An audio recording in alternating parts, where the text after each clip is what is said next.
السلام علیکم ورحمۃ اللہ وبرکاتہ۔ الحمدللہ نحمدہ ونستعینہ ونستغفرہ ونؤمن بہ ونتوکل علیہ ونعوذ باللہ من شرور انفسنا ومن سیئات اعمالنا من یہدہ اللہ فلا مضل لہ ومن یضللہ فلا ہادی لہ واشہد ان لا الہ الا اللہ وحدہ لا شریک لہ واشہد ان محمدا عبدہ ورسولہ یا ایہا الذین آمنوا اتقوا اللہ حق تقاتہ ولا تموتن الا وانتم مسلمون یا ایہا الناس اتقوا ربکم الذی خلقکم من نفس واحدہ وخلق منہا زوجہا وبث منہما رجالا کثیرا ونساء واتقوا اللہ الذی تساءلون بہ والارحام ان اللہ کان علیکم رقیبا یا ایہا الذین آمنوا اتقوا اللہ وقولوا قولا سدیدا یصلح لکم اعمالکم ویغفر لکم ذنوبکم ومن یطع اللہ ورسولہ فقد فاز فوزا عظیما اما بعد فإن خیر الحدیث کتاب اللہ وخیر الہدی ہدی محمد صلی اللہ علیہ وسلم وشر الأمور محدثاتها وكل محدثة بدعة وكل بدعة ضلالة وكل ضلالة في النار۔ اعوذ باللہ السمیع العلیم من الشیطان الرجیم، بسم اللہ الرحمن الرحیم۔ یا ایہا الذین آمنوا قوا انفسکم واہلیکم نارا وقودها الناس والحجارہ علیہا ملائکۃ غلاظ شداد لا یعصون اللہ ما امرہم ویفعلون ما یؤمرون۔ قال رسول اللہ صلی اللہ علیہ وسلم فاتقوا النار ولو بشق التمرہ۔ رب اشرح لی صدری ویسر لی امری واحلل عقدۃ من لسانی یفقہوا قولی رب زدنی علما۔ یا اللہ ہمیں حق ہی دکھا اور اس پر عمل کرنے کی توفیق عطا فرما۔ یا اللہ ہمیں باطل کو باطل ہی دکھا اور اس سے بچنے کی توفیق عطا فرما، آمین یا رب العالمین۔ میرے محترم اسلامی بھائیوں، بزرگوں اور دوستوں اور پیارے بچوں، ابھی میں نے آپ سب کے سامنے خطبہ مسنونہ کے بعد قرآن مجید کی ایک آیت سورہ تحریم سے آپ لوگوں کے سامنے تلاوت کی ہے۔ قرآن مجید کی یہ آیت جس میں اللہ رب العالمین فرماتے ہیں یا ایھا الذین آمنوا، تو سب سے پہلے ہم اس آیت کے بارے میں یہ جانیں کہ یہ آیت ان لوگوں سے مخاطب ہے، ان کے لیے اس میں پیغام ہے۔ اللہ رب العالمین ان لوگوں کو اس آیت کے اندر واضح و نصیحت کرتے ہیں جو لوگ ایمان لائے ہیں، جو لوگ اللہ پر، اس کے رسول پر، آخرت کے دن پر ایمان رکھتے ہیں، ان سے اس آیت کے اندر خطاب کیا گیا ہے۔ یہ بات میں کہنا اس لیے چاہتا ہوں کہ آگے جو مضمون ہے اس آیت کے اندر وہ بڑا اہم ہے ہمارے لیے۔ آج ہماری مسلمانوں کی اکثریت یا ان کی بڑی تعداد سمجھیے جو ایمان والے ہیں، ان کا معاملہ ہے، ان کا تصور آخرت کے تعلق سے، آخرت کی زندگی کا تو اقرار ہے، آخرت ہوگی، جنت ہے، جہنم ہے، سب کچھ مانتے ہیں، لیکن اس کے تعلق سے غلط فہمی ہے لوگوں کے ذہنوں میں۔ مسلمان کے بارے میں مسلمان یہ سوچتا ہے کہ ہمارے لیے جہنم جو ہے یہ ہمارے لیے نہیں بنائی گئی، جہنم ہے یہ ہمارے لیے نہیں بنائی گئی، ہم جہنم میں نہیں جانے والے ہیں، یہ ہمارے بہت سے لوگوں کی سوچ ہوتی ہے۔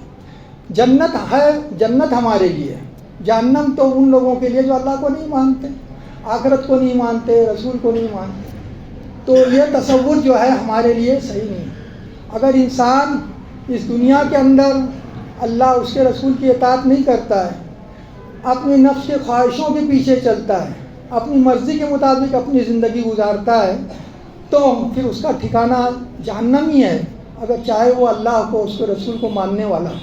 یہ اور بات ہے کہ اس کا ایمان ہے تو اس کو ایمان کی بدولت کسی نہ کسی دن جہنم سے نجات ملے گی، لیکن کتنی مدت میں وہ ان گناہوں کی وجہ سے جہنم میں رہے گا وہ نہیں جانتے۔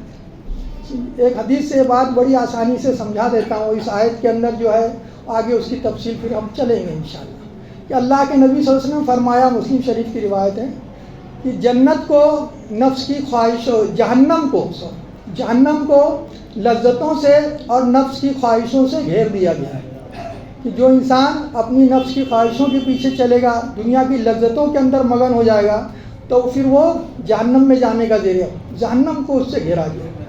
اور جنت کو مشقتوں سے، ہر ذرا بات نہ کریں، خاموش رہیں، یہاں سارا ذہن جو ہے ڈائیورٹ ہو جاتا ہے۔ اور جمعہ کے آداب بار بار بیان کیے گئے ہیں کہ جو انسان مسجد میں آنے کے بعد میں خطبے کے دوران گفتگو کرتا ہے تو اس کو جمعہ کا کوئی فائدہ حاصل نہیں ہوتا، جمعہ کے سارے اجر اس کے ضائع ہو جاتے ہیں۔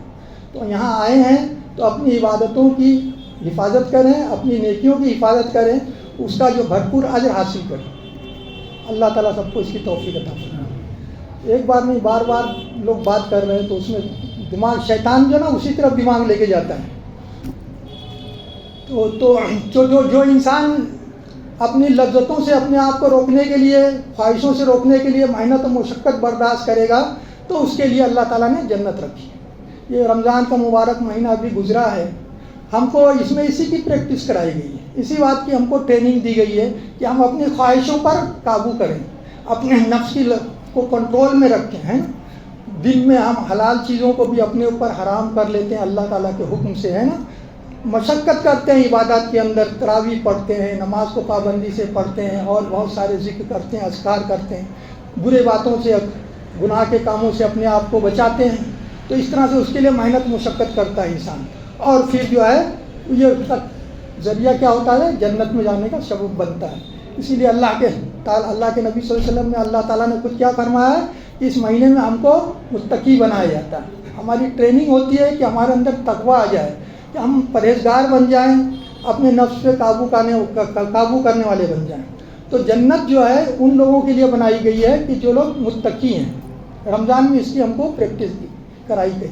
وہ آیت بھی میں آپ لوگوں کے سامنے بعد میں تلاوت کروں گا، 2-3 قرآن مجید میں بے شمار آیت ہیں اس سلسلے میں، ان 2-3 آپ لوگوں کے سامنے بیان کروں گا۔ تو پہلے جو آیت پہ ہم گفتگو کر رہے ہیں اس پر چلتے ہیں کہ اس میں آگے اللہ تعالیٰ نے فرمایا کہ قوا انفسکم واہلیکم نارا۔ اس کا ترجمہ یہ ہے کہ اپنے آپ کو اور اپنے اہل عیال کو، یعنی اپنے گھر والوں کو جہنم کی آگ سے بچاؤ۔ یہ اہل ایمان سے اللہ تعالیٰ کہہ رہا ہے کہ اپنے آپ کو بھی بچاؤ، اپنے گھر والوں کو بھی جہنم کی آگ سے بچاؤ۔ پھر اس جہنم کی آگ کے اوپر کون سے لوگ داروغہ ہیں، کون سے اس کے اوپر لوگ موجود ہیں، ان کا ذکر کیا ہے کہ قوا انفسکم واہلیکم نارا علیہا ملائکۃ غلاظ شداد، کہ اس کے اوپر بڑے سخت گیر فرشتے ہیں۔ اللہ تعالیٰ نے جہنم کے اوپر ایسے فرشتوں کو مقرر کیا جو اس کے اندر بڑی سختی ہے، کسی کا رونا، پیٹنا، چیخنا، چلانا ان کے اوپر کوئی اثر نہیں کرتا۔ لا یعصون اللہ ما امرہم، وہ اللہ کی کبھی نافرمانی نہیں کرتے، اللہ کے حکم کی کبھی فرشتے نافرمانی نہیں کرتے۔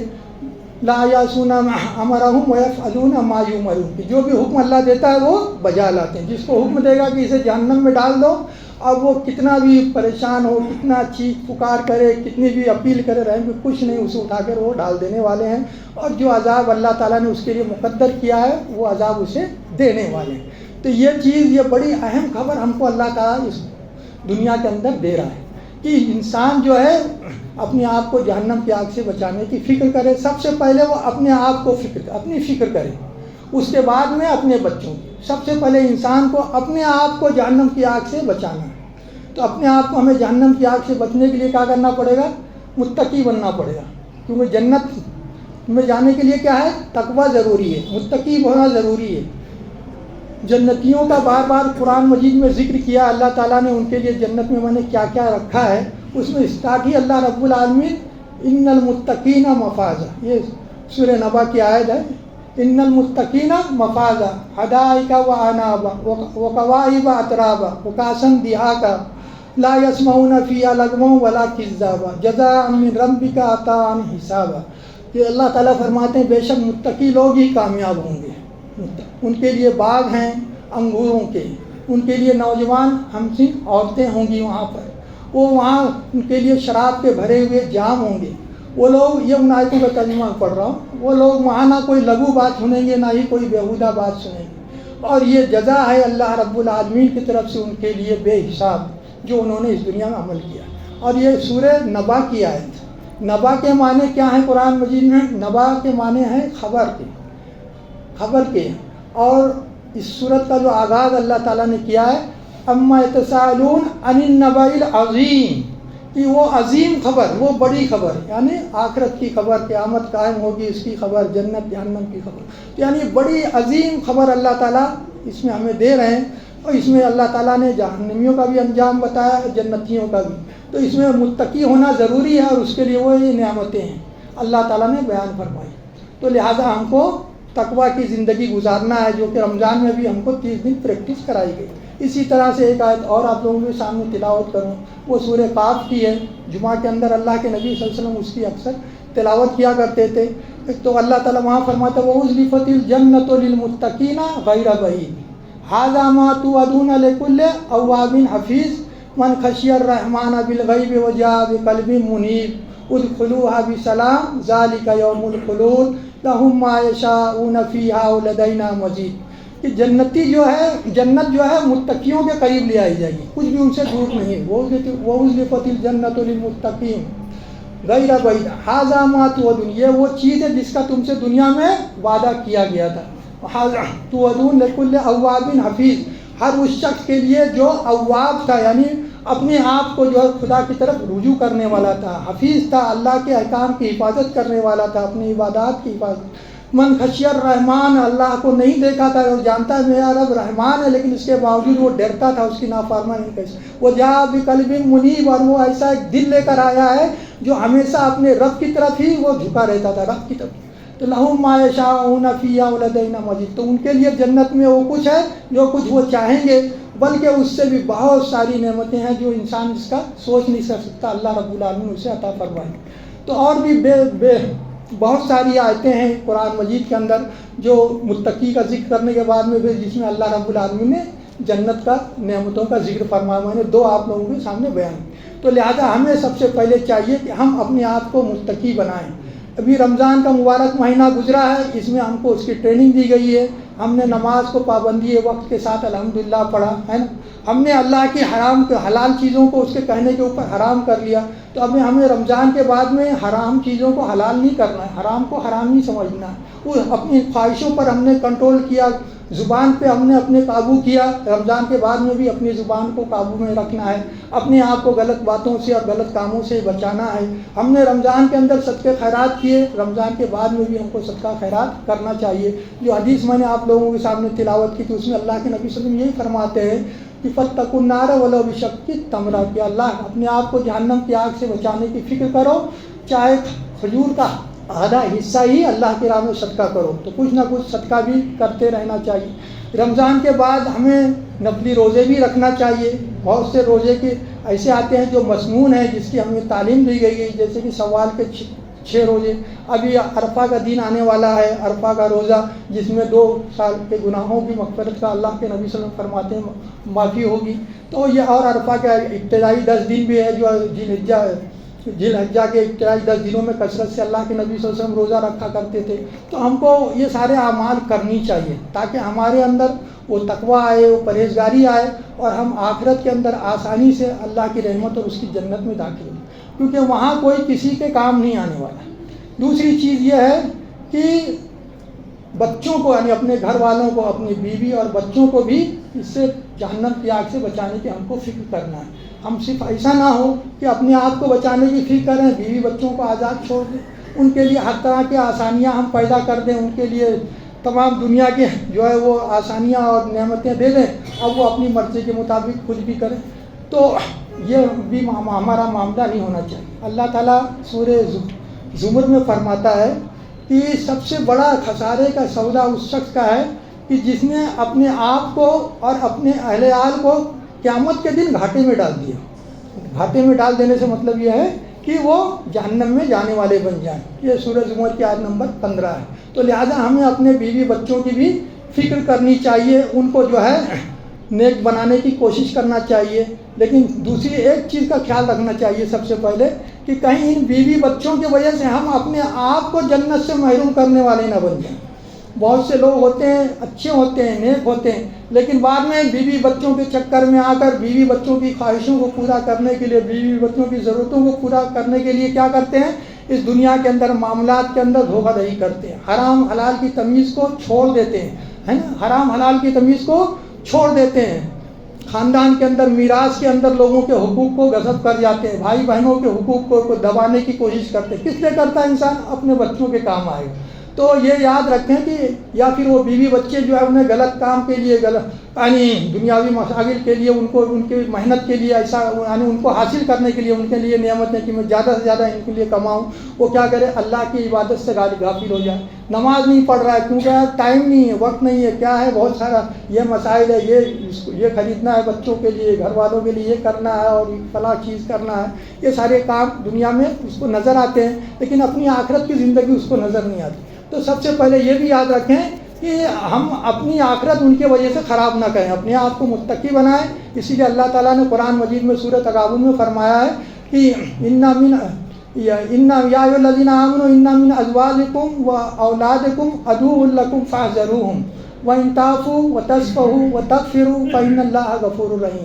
وہاں بھی اہل ایمان کو مخاطب کیا اللہ تعالیٰ نے اور کہا کہ اے لوگوں جو ایمان لائے ہو، یا جان لو کہ تم میں سے تمہارے بعض بیوی بچے، سب کا نہیں ذکر کیا، کہ بعض بیوی بچے ایسے ہو سکتے ہیں جو تمہارے دشمن ہیں، دشمن یعنی وہ تمہیں اللہ اس کے رسول کے اطاعت سے روکنے والے ہوں، اللہ اس کے رسول کے حلال کو حرام کو حلال کروانے کی کوشش کرنے والے ہوں، تو یہ دشمنی ہوگی۔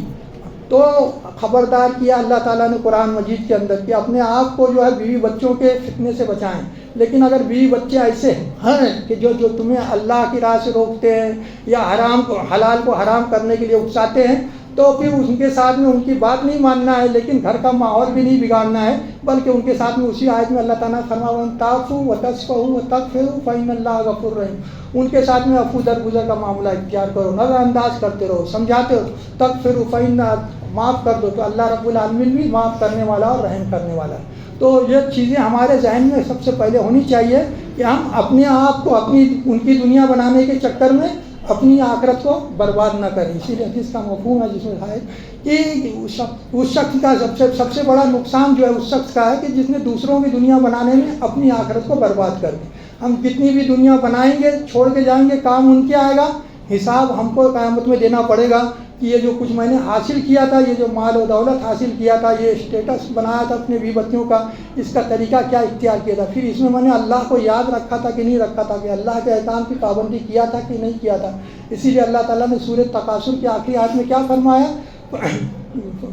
کہ ثم لتسألن یومئذ عن النعیم، کہ اس دن تم سے تمام ان نعمتوں کے بارے میں پوچھا جائے گا، سوال کیا جائے گا کہ جو بھی نعمتیں اس دنیا میں انسان آج سوچتا ہے نا کہ یہ دنیا جو ایک دسترخوان ہے، اس کو جتنا بھی حاصل کر لو اپنی خواہش پوری کرنے کے لیے، لیکن یہ جتنا بھی حاصل کرے گا اس کے بارے میں اس کو وہاں جواب دینا ہوگا۔ تو یہ سب سے پہلے یہ اپنی بات ہوئی۔ اب اپنے اہل و عیال کے بارے میں، اپنی بیوی بچوں کے بارے میں ہم کو فکر کرنی چاہیے۔ اس کے لیے تو سب سے پہلے ہونا یہ چاہیے کہ انسان جب شادی کرتا ہے، نکاح کرتا ہے، تو اس وقت ہی وہ جو ہے اس بات کو اپنے ذہن میں رکھے کہ ایسی بیوی سے، ایسی لڑکی سے نکاح کرے، ایسی عورت سے نکاح کرے کہ جو اس کے لیے نیکی اور خیر کے کاموں میں تعاون کا باعث ہو، اس کے لیے آسانی کا باعث ہو۔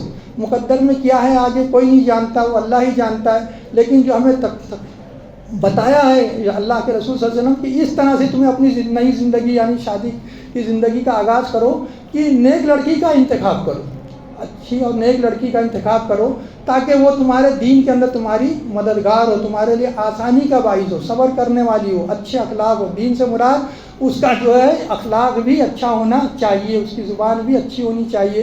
تو ہم کو جو ہے سب سے پہلے جب اپنا نکاح کریں، اب تو سب کے نکاح ہو گیا، ہم اپنے بچوں کا نکاح کریں تو پھر اس بات کو ہمیں ذہن میں رکھنا چاہیے۔ وہ حدیث ہم بار بار سنتے رہیں کہ اللہ کے نبی صلی اللہ علیہ وسلم فرمایا کہ انسان 4 چیزوں کی بنیاد پر شادی کرتا ہے۔ جب شادی کرتا ہے کسی سے تو کچھ لوگ کچھ دیکھتے ہیں، کچھ لوگ کچھ دیکھتے ہیں، کچھ لوگ کچھ دیکھتے ہیں۔ وہ 4 چیزیں بتائیں گے، اس 4 کے اندر انسان گھومتا ہے۔ تو انسان حسب نسب دیکھتا ہے، کوئی اونچے خاندان کی ہو، بڑے خاندان کی ہو۔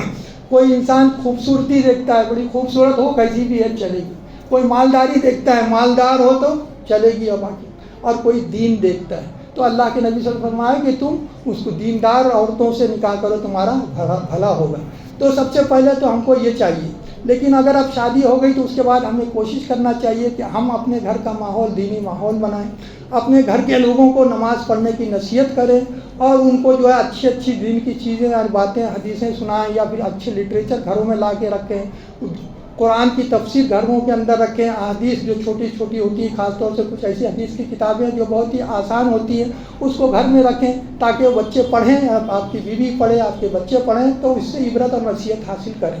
تو گھر میں خاموشی اختیار نہیں کرنا ہے، بلکہ گھر میں پیار محبت سے گھر کا ماحول اسلامی ماحول بنانا ہے۔ آخرت کی فکر ذہن میں ڈالنا ہے کہ ہماری دنیا کی زندگی اصل زندگی نہیں ہے، اللہ تعالیٰ نے ہماری زندگی اصل زندگی آخرت کی زندگی فرمایا۔ یہ دنیا کی زندگی تو ہمارے لیے امتحان گاہ ہے، ہماری زندگی کا مقصد یہی ہے کہ ہم یہاں امتحان دے رہے ہیں۔ اللہ رب العالمین نے ہم کو بھیجا ہی ہے کہ وَلَنَبْلُوَنَّكُمْ الذی خلق الموت والحیات لیبلوکم ایکم احسن عملا، کہ اللہ تعالیٰ فرماتا کہ ہم نے زندگی اور موت کو اس لیے ایجاد کیا کہ ہم امتحان لینا چاہتے ہیں، دیکھنا چاہتے ہیں کہ کون تم میں اچھے عمل کرتا ہے۔ تو ہم کو یہاں اپنی نفس کی خواہشوں کو پورا کرنے کے لیے نہیں بھیجا ہے، بلکہ اپنے نفس کی خواہشوں پر کنٹرول کرنے کے لیے، لگام لگانے کے لیے بھیجا ہے۔ اللہ کے بتائے ہوئے طریقے کے مطابق ہم اپنی خواہشوں کو پورا کریں، اس کے رسول کے بتائے ہوئے طریقے کے مطابق ہم اپنی زندگی کو گزاریں، تب جو ہمارے لیے آخرت کے اندر وہ جنت ہوگی جہاں ہر خواہش ہماری پوری کی جائے گی۔ جو آج میں نے آپ لوگوں کے سامنے تلاوت کی ہے اس کا مفہوم ہے کہ ہر خواہش جو انسان چاہے گا اس کی وہ پوری کی جائے گی، بلکہ انسان تصور بھی نہیں کر سکتا کہ اللہ نے اس کے لیے کیا نعمت ہے۔ یہ دنیا کی زندگی مختصر زندگی ہے، بتانے کی ضرورت نہیں، بار بار باتیں آتی ہیں اور ہم سب نظروں سے دیکھتے ہیں۔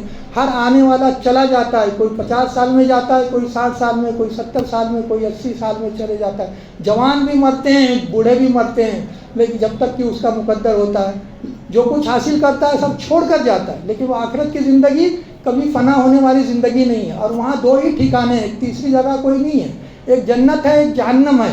اگر انسان جنتی ہے تو ہمیشہ کے لیے وہ جنت میں رہے گا، اس کے لیے کبھی موت نہیں ہے، کبھی وہ جنت سے نکالا نہیں جائے گا، کبھی وہ بیمار نہیں ہوگا، کبھی اس کو اللہ اس سے ناراض نہیں ہوگا، کبھی وہ بوڑھا نہیں ہوگا۔ یہ ساری چیزیں بار بار ہم ذہنوں میں آتی ہیں۔ تو اس طرح سے ہم آخرت کی فکر اپنے گھر والوں کو دیں، اس کو نصیحت کریں۔ اسی طرح سے بچوں کی بھی صحیح تربیت کریں۔ آج فتنے کا دور ہے، ماحول بڑے فتنے کا، خاص طور سے سوشل میڈیا جب سے یہ اسمارٹ موبائل آیا ہے، یہ بچوں کی اور ہمارے نسلوں کی جو ہے کیا کہتا ہے بے خونی کرنے والا شیطان کا سب سے بڑا ایجنٹ یہ موبائل ہے۔ اس کے ذریعے سے بچے بہت بگڑتے ہیں، آپ لوگ جانتے ہیں، بتانے کی ضرورت نہیں ہے۔ بہت سے بچے تو اس کی وجہ سے مجنون ہو جاتے ہیں، پاگل ہو جاتے ہیں۔ میں نے خود ہاسپٹل میں دیکھا کہ بتایا موبائل کی وجہ سے 14 سال کا لڑکا پاگل ہو گیا۔ ایسے ایسے حالات آتے ہیں۔ موبائل اگر چھین لیا جائے ان سے زبردستی، اتنی عادت ڈال دی گئی تو بچے خودکشی تک کر لیتے ہیں، ہے نا، گھروں کو چھوڑ کر بھاگ جاتے ہیں۔ ایسے بھی واقعات ہوتے ہیں نا، گھر سے بھاگ گیا، بعد میں ملا ڈھونڈا ہو کیا موبائل چھین لیے، بلڈنگ سے کود کے خودکشی کر لیا، کیا ہے موبائل چھین لیے تھے۔ ایسے خبریں آپ لوگ سنتے رہتے، بتانے کی ضرورت نہیں۔ تو یہ بڑا فتنے کا دور ہے، تو اس موبائل کا جو استعمال بچوں کو بڑی سنبھال کر دیں۔ آج ہم لوگ، ہماری مائیں کیا کرتی ہیں کہ اپنی جان چھڑانے کے لیے بچے کے ہاتھ میں پہلے موبائل دے دیتی ہیں۔ معصوم بچہ ہوتا ہے، 2 سال کا روتا ہے، اس کو سمجھانا، بہلانا، کچھ اور کھیل کود کی چیزوں میں لگانا، تو اس کو چھوڑ کر موبائل اس کے ہاتھ میں دے دیتے ہیں اور اپنا ٹینشن فری ہو جاتا ہے کہ اب یہ جو ہے اس میں لگا رہے گا۔ اب اس بچے کو جب 2 سال کی عمر سے بلکہ وہ اس چیز کی عادت پڑ جاتی ہے تو پھر وہ کیسے وہ چھوڑے؟ حالانکہ یہ چیزیں اس کے دماغ کو کمزور کرنے والی ہوتی ہیں۔ آج کے بچوں کو یادداشت نہیں رہتی کوئی بچوں کے اندر۔ آپ بچوں کی یادداشت اتنی کمزور ہے کہ ان کو کچھ باتیں بتاؤ، تھوڑے دن کے بعد کچھ نہیں یاد رہتی ان کو، کیونکہ یہ موبائل کی وجہ سے ان کی ذہن جو ہے ایک دم کمزور ہو جاتا ہے۔ تو اس سے بچوں کی حفاظت کریں اور پھر ان کی اسلامی تربیت کریں، ان کو اچھے مدرسوں میں ڈالیں، اچھی اسکولوں میں ڈالیں، ان کی صحبت اچھی بنائیں کہ باہر بچے گھومنے پھرنے جاتے تھے کن لوگوں کے ساتھ بیٹھتے ہیں، گھر میں بھی ان سے پیار محبت سے باتیں کریں، ان کو سیرت کے واقعات سنائیں، صحابہ کرام کے واقعات سنائیں، اور بچے پھر جب بڑے ہو جاتے ہیں 7 سال کے تو ان کو نماز پڑھنے کی نصیحت کریں۔ اللہ کے نبی صلی اللہ علیہ وسلم نے فرمایا کہ جب بچہ 7 سال کا ہو جائے تو اسے نماز پڑھنے کے لیے کہو، اور جب 10 سال کا ہو جائے تو اگر وہ نماز نہیں پڑھتا تو اس کے اوپر سختی کرو، مارنے تک کا حکم ہے، یعنی ایسا لکڑ پھینک مار نہیں مارنا ہے، لیکن یعنی ان کے اوپر سختی کرنا ہے۔ اور یہ کون کہہ رہا ہے؟ رحمت للعالمین کہہ رہے ہیں، جو بچوں کے لیے بہت ہی رحیم اور شفیق ہیں، دنیا کے لیے اللہ نے آپ کو رحمت بنا کر بھیجا گیا. وہ کہہ رہے کہ 10 سال کے نہیں ہوتے تو ان کے لیے سختی کرو کہ وہ نماز پڑھیں. تو اس طرح سے جب بچوں کی تربیت ہوگی تب جا کے وہ آگے ان کا وہ جہنم کی آگ سے خود اپنے آپ کو بچانے والے ہوں گے. تو یہ چند باتیں تھیں میں نے جو آپ لوگوں کے سامنے بیان کی ہیں. اللہ تعالیٰ سے دعا ہے اللہ رب العالمین مجھے بھی اور آپ سب کو بھی اس پر عمل کرنے کی توفیق عطا فرمائے اور اللہ رب العالمین اس میں ہمارے لیے آسانیاں عطا فرمائے. ہم سب کو تقوی اور پرہیزگاری کی زندگی گزارنے کی توفیق عطا فرمائے. شیطان کے دھوکے سے, دجال کے فتنے سے اور نفس کی برائیوں سے اللہ تعالیٰ ہماری بھی اور تمام مسلمانوں کی حفاظت فرمائے. اور اللہ ہمیں جب تک زندہ رکھ, ایمان پر زندہ رکھ, اسلام پر زندہ رکھ. موت آئے تو ایمان پر آئے اور اسلام پر آئے. اللہ تعالیٰ جو بھی مسلمانوں میں سے بیمار ہیں مولا انہیں شفا عطا فرما. جو لوگ بے روزگار انہیں روزی عطا فرما. جو بے گھر ہیں انہیں گھر عطا فرما. جو مقروض ہیں مولا ان کے قرض کی ادائیگی کے انتظامات فرما دے. جو لوگ پریشان حال ہیں ان کی پریشانیوں کو دور فرما دے. جو لوگ بے نمازی ہیں مولا انہیں نماز پڑھنے کی توفیق عطا فرما. جو لوگ گناہوں میں لت پت ہیں, غفلت کی زندگی گزار رہے ہیں, انہیں توبہ استغفار کی توفیق عطا فرما دے اور ان کی مغفرت فرما. جو لوگ جیلوں میں بند ہیں, بے گناہ ہیں, مولا ان کی رہائی کے انتظامات فرما دے. ان کے لیے, ان کے بچوں کے لیے آسانیاں عطا فرما. ظالموں کو ان کے ظلم کا بدلہ دے, مظلوموں کی مدد عطا فرما. جو لوگ شادی شدہ ہیں, بے اولاد ہیں, انہیں نیک صالح اولاد عطا فرما. جو لوگ اپنے بچوں کے لیے شادی بیاہ کے لیے پریشان ہیں, اللہ ان کے لیے آسانیاں عطا فرما. مسلمانوں کو اپنے تمام رسم و رواج سنت کے مطابق عمل کرنے کی توفیق عطا فرما.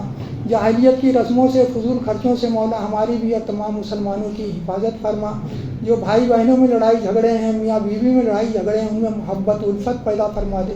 انہیں ایک دوسرے کے بارے میں عفو درگزر کا معاملہ اختیار کرنے کی توفیق عطا فرما. ایک دوسرے کے بارے میں اچھا گمان کرنے کی توفیق عطا فرما. اللہ پورے دنیا کے مسلمانوں کی جان, مال, عزت, آبرو کی, ایمان اور اسلام کی حفاظت فرما. پورے دنیا کے مسلمانوں پر اپنی رحمتیں اور برکتیں نازل فرما اور پورے دنیا کے مسلمانوں کو امن عطا فرما. خصوصاً خلیج کے جو حالات ہیں اللہ وہاں مسلمانوں کے لیے آسانیاں عطا فرما. مسلم شہروں کی, مسلم ملکوں کی اور مسلم بستیوں کی حفاظت فرما. مسلمانوں میں اتحاد اتفاق پیدا فرما. کفار مشرکین یہود و نصارہ میں انتشار پیدا فرما دے. حرمین کی اور مقامات مقدسہ کی مولا حفاظت فرما. بیت المقدس کی حفاظت فرما, اسے یہودیوں کے قبضے سے آزادی عطا فرما. آمین یا رب العالمین. اللہ ہمارے شہر میں برکت عطا فرما, ہمارے شہر میں امن عطا فرما. یہاں کے لوگوں کے لیے آمد و رفت کے بہتر ذرائع عطا فرما, رزق کے بہتر ذرائع عطا فرما. ہمارے مردوں, عورتوں کو, بچوں, بوڑھوں کو سب کو مولا اپنی نظروں کی, اپنی شرمگاہوں کی, اپنی زبان کی حفاظت کرنے والا بنا. ہم سب کے دین کی اصلاح فرما دے جو ہمارے انجام کا محافظ ہے. ہمارے دنیا کی اصلاح فرما دے جس میں ہماری روزی ہے. ہمارے آخرت کی اصلاح فرما دے جہاں لوٹ کر ہمیں جانا ہے. ہم سب کی دنیا ہماری زندگی کو بھلائی و خیر سمیٹنے کا باعث بنا. ہماری موت کو برائیوں سے بچنے کا اور رحمت کا باعث بنا. آمین یا رب العالمین. وصلی اللہ علیہ سیدنا نبینا محمد وعلی آلہ واصحابہ اجمعین برحمتک یا ارحم الراحمین.